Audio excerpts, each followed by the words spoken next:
Pero operation let me cut you there.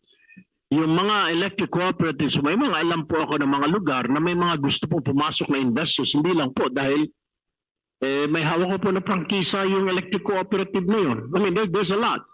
I've spoken to several companies that they are very interested in joining and coming in.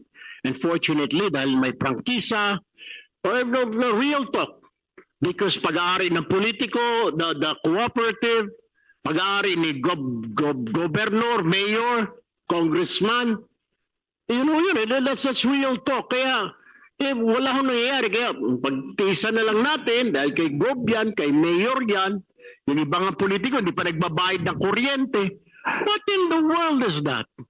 Pumapasan, yung ibang mga consumer, sinasagot niya dahil wala yung kita, dahil si mayor, si governor, hindi nagbabayad, so yung pasan-pasan ng tao. Yun po yung masakit eh. Mr. Chair, No matter how, kagaya po nito, we're talking, say, 2% lang ang non-technical loss, etc. 2% is 2%. The Filipino people are tired. Bakit mo kami sisingilin sa hindi namin nagamit, hindi namin kasalanan? Pwede pa ho ipaliwanag sa mga tao yung technical system loss. Nag-evaporate po yun eh. Mas madaling ipaliwanag mo tulad po ng yelo, di po ba? Maintindihan eh. Ang hindi po maintindihan ng mga kababayan natin, bakit ako magbabayad na ninakaw sa kumpanya na yan, ako ang sasagot? Parang ang excuse nila sa akin, sir, parang kuwan ho yan, sen eh. Tindahan, may pilferage po sa tindahan niya, nabulok yung kuwan, ninakaw ng may ika nga shoplifter, sa amin i-charge. That's what they cannot understand. So, sa kanila, sa atin maybe maliit. Pero yung prinsipyo ng Pilipino, bakit ako magbabayad niyan?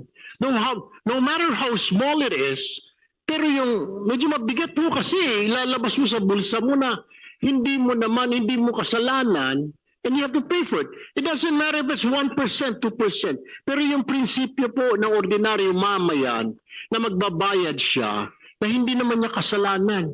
Yun po yung masakit. That's my point. And what I'm driving at, nabanggit mo kanina na ito pong mga cooperative, walang kinikita, yung mga metering, etc. I hear you.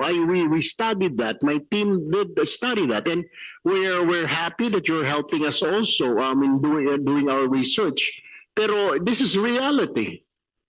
Yung mga electric cooperatives po natin, owned by politicians. Diba, siguro dapat natin gumawa tayo ng batas na alisin na natin yan sa mga politiko na yan, di ba? Go ahead. Sir, if I may respond do sa... Totoo po yun. Naka-experience po kami nung bagong upo ako rito. Half of my time is how to manage mga politikong hindi nagbabayad. And modesty aside, Mr. Chair, pag gano'n ang sitwasyon, tinutulungan ko ang electric cooperative paano makipag-usap sa mga politiko.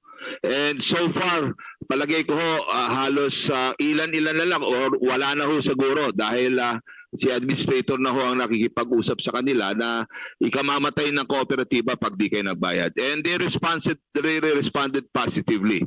So yun naman po sa bagay sa politiko. Pag may rumahong maulit ang aking direktiba sa kanila, putulan ninyo.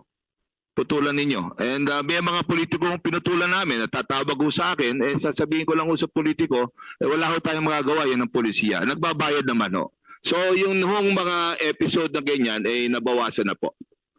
Well, next time, if you encounter that na politiko, i-report mo sa akin, isumbong mo kay Tulfo, and I'll do something about it. Thank you po, Mr. Chair. Before